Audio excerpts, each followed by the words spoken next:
Hey everyone, so I had a bit of an epic fail on my stream a couple of days ago. I'll stick a link just about there to the stream if you want to watch it. I was building my second prototype of my battery charge controller and I just couldn't get it to work.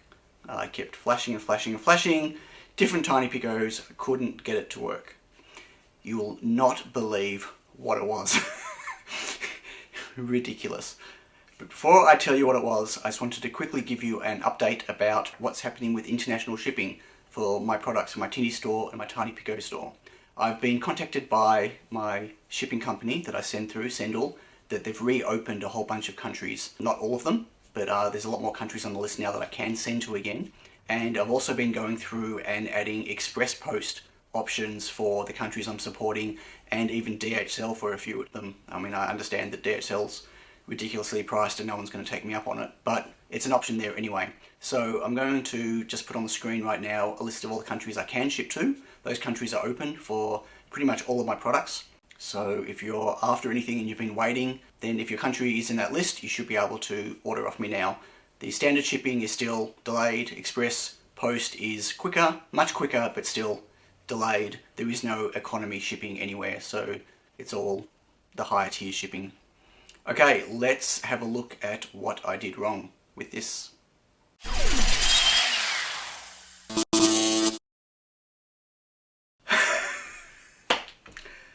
At the start of the stream, before I actually clicked stream, I plugged my ReflowMaster Pro in and I had it ready to show a demo of some of the UI improvements I've made in it in terms of performance improvements. I've actually managed to speed up all of the font rendering by 3 to 4 times, which means my screen withdrawals are massively faster.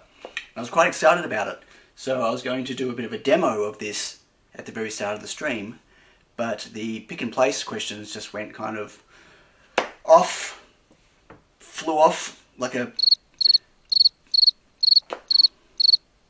like what?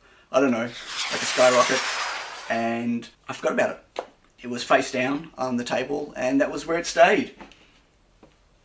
And then I started building and then I went to test it and I kept plugging this into the breadboard and flashing different tiny picos and it just wasn't working, and I put my old board in and that wasn't working.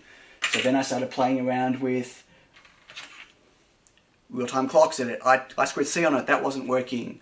I was basically using I2C sniffers and I was trying to detect anything plugged into any of the boards and I could not detect anything. Didn't matter which tiny pico I tried, and I tried 1, 2, 3, 4, 5 of them. Nope, nothing. Why? Well, the ReflowMaster Pro was plugged in. Every time I was flashing this board, I wasn't flashing this board. I was flashing my ReflowMaster Pro. I was sticking all the code on the Pro.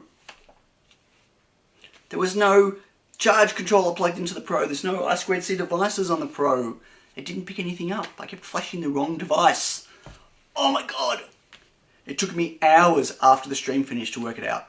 I kept going to my other machine down that way to see if I could get it working, and it was working okay over there and I could flash things over there, but I couldn't flash anything on my computer here. And I restarted the computer several times and I tried making sure that the computer wasn't charging at the time in case it was a power thing, and I tried different USB cables and I tried different ports on the computer and I tried different USB hubs and I could not get it working. The whole time the ReflowMaster Pro was plugged in, and that was taking the USB slab device name and every other tiny pico or anything else that I plugged in that had a CP2102 or CP2104 on it was getting a different ID, and I wasn't flashing to those IDs because I totally forgot the ReflowMaster Pro was plugged in. Now, a few of my patrons who know about this, they all said, yep, look, it's happened to us before, don't worry, it's part of being human. No, you haven't all done it on a stream like an idiot, like I did. Wow. So, does this work? Yes, it does. It works, it charges correctly, it shows the charge indicators correctly. I did have the LEDs on the wrong way around, so that was my bad. Well, it was all my bad. But I did have them on the wrong way around, so that's why they weren't lighting up. but it charges batteries correctly. It charges the last portion of the battery at the correct rate. The taper rate is fine. Now, I'm still getting some weird values from the fuel gauge, and I think that's either a driver-related issue, although I've tried 2 different drivers, or it could be that I made a mistake with the way I connected up the sense pins. I was supposed to set this up using a Kelvin connection to the sense resistor, and I didn't. And I only found that out when I was trawling through the data sheet, trying to work out why the readings weren't as accurate as I wanted them to be. So what's happening is it actually detects the battery voltage correctly, it detects it charging and whether it's full and everything else, but what it's not detecting properly is the capacity of the battery, and it's not really showing me the charge rate correctly. It's not showing the value that I would expect. Both the charge rate and the capacity is showing me a value that's about 20% less than it should be. And so I have a feeling it's because of the way I've done the connection to the sense resistor. So I will show you now what I've done to fix that, and I'll explain for those of you that don't know what a Kelvin connection is, what a Kelvin connection is. Let's have a look. Okay, this is the current revision 2 of my charge module, and this component here is the sense resistor. It's an 0603 0.01 ohm or 10 milliohm resistor. It's 1%, and this particular one is 1/4 watt and 150 ppm, which is a little bit out of spec to what the datasheet is saying I should use, and I'll go through what that one will be in a moment. But as you can see here, I've got the 2 sense pins of the fuel gauge connected to the sense resistor with uneven connections, firstly, because as you'll see here, if I fill it, I've got an island connection here that I've got a wire going off to the battery charge IC, and I've got a much thinner trace over on this one that's coming from the actual battery pack. That's clearly not a Kelvin connection. If I go to my updated version, which is over here, firstly I've moved to a much larger package sense resistor, and that's because the datasheet specifies a 1 watt at 50 ppm, and I can't find a 1 watt at 50 ppm any smaller than 1206. So I put a 1206 sense resistor on here, and as you can see now, if I do a fill, I've got both power paths going massively to the pads on the sense resistor, and now I've got 2 small traces coming off that to the 2 pins on the fuel gauge, and both of those traces go directly and touch the actual pads on the resistor. So this is what's called a Kelvin connection, where you've got very large power paths going to each side of the component, and then you tap in with very small traces from that to wherever you want to be reading the values from.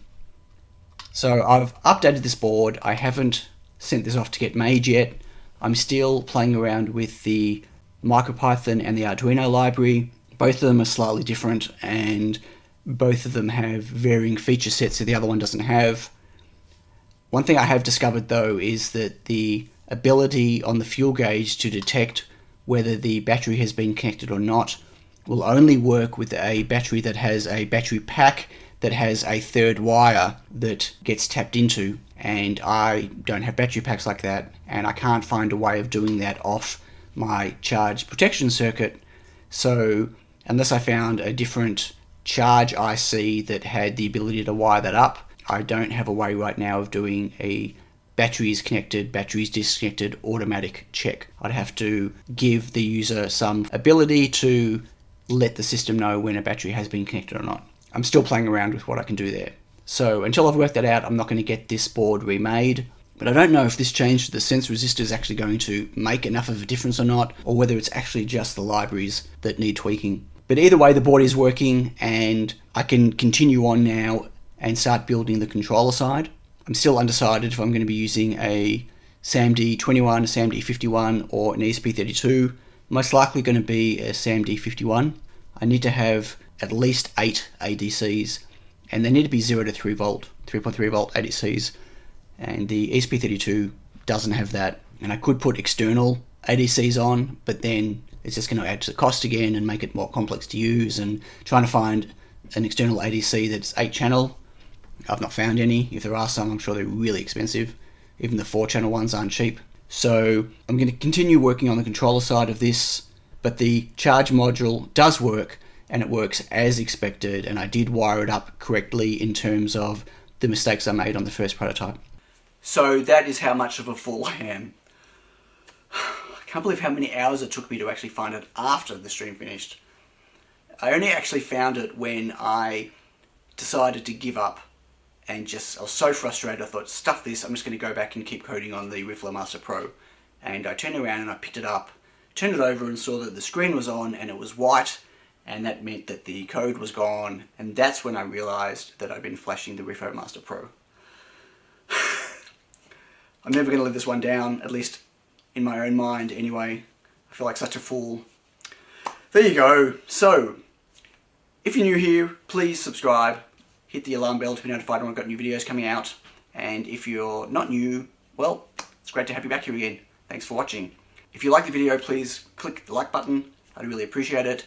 To my patrons, you're awesome. I've just hit 100 patrons. Massive milestone for me. I'm just so appreciative of everyone that's backing me there. If you want to back me on Patreon, have a look at the link in the end of the video or a link in the description.